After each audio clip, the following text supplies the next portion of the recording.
Now here on Zoom TV, we love to explore things. We love to go behind the scenes with our sponsors and find out exactly what makes them tick, like we do with United Fuel Injection each and every week. We've taken you inside their operation, we've introduced you to their technical engineers, and we've also introduced you to their leaders of the different departments. Well, today, we thought we'd look at one of their customers' cars, and I'm joined by Matt, one of their leaders. Aaron, how are you, Matt? Good, now, thanks. You had to do some alterations to this car for one of your clients. We did. We've done a lot of modifications to this car to get it to the horsepower level that he asked me to get it to. Okay, was that the brief? You had to increase the horsepower? We did. This is the second car we've done for the owner of this car, Joe Natoli.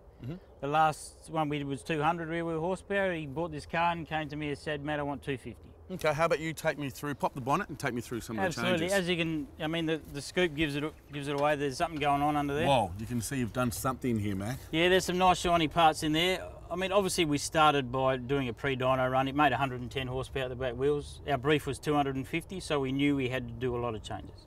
So we took the inlet manifold off because it's inefficient for what we wanted. We fitted one of our custom inlet manifolds, custom Mitsubishi TD05 turbos, bigger fuel pump to supply the fuel for the amount of boost, the 28 pound that we're running through this system. And we also needed to fit a larger intercooler to deal with the extra heat load of the engine, the 28 pound of boost. It makes a lot of heat, so that's why the intercooler is so big to deal with it all. And look, we've come up with 255 rear wheel horsepower. So you've more than doubled it. We have, and look, Joe asked for 250 this time round. The last one was 200, so look, I think we've come up with what he wanted, and he seems very happy with the car. Now, Matt, I bet if everyone at home is thinking what I'm thinking, bigger turbo, bigger diesel fuel pump, this must absolutely scull diesel now. Absolutely not, Aaron. Because we've increased the engine's overall efficiency, essentially your bang for buck out of your diesel is better. So the fuel economy either stays the same or it's a little bit less. Okay, so it doesn't have to work as hard? No, absolutely not. The engine's doing what it's asked to do so much easier. Now, you know I'd normally believe you, don't you? Yeah. And I'd normally take on everything you say and I'd go home and I'd be a smarter man for it. Absolutely. Well, today I've got the owner of this car sitting in there so I can ask him some questions. Absolutely. All right, well, thank you for your help. No worries, I'm going to go in there and talk to Joe. Thanks. Joe. Aaron. How are you, mate? Good to meet you. How are you? How about you take me for a drive and we go through some of your changes to your car? What do you reckon? Pleasure. Jump in.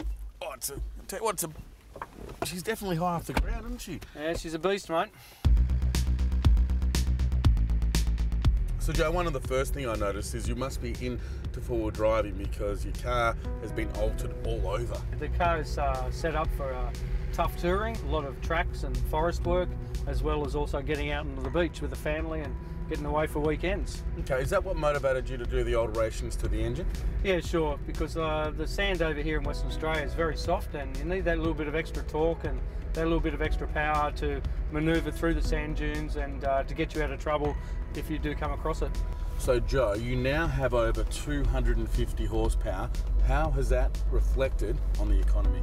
Well, Aaron, the economy is now at such a point where we're getting an extra 100 kilometres out of every tank of fuel. We don't have to touch the throttle hardly as much as before because we're not sucking quite as much fuel as what was required in the original setup. You said you're involved in a forward drive club. We belong to the Western Patrol Club. We have over 45 patrols in this club and regularly we get out at least twice a month to get out and see what these patrols can actually do. Okay, well, how about one time you take us out? Love to. Awesome, thanks for your time. Pleasure. So there you have it, straight from a customer's mouth. Now, if you would like to add torque or efficiency to your four-wheel drive, make sure you drop in and see the professionals at United Fuel Injection. For more info, go to zoomtv.com.au and follow the links.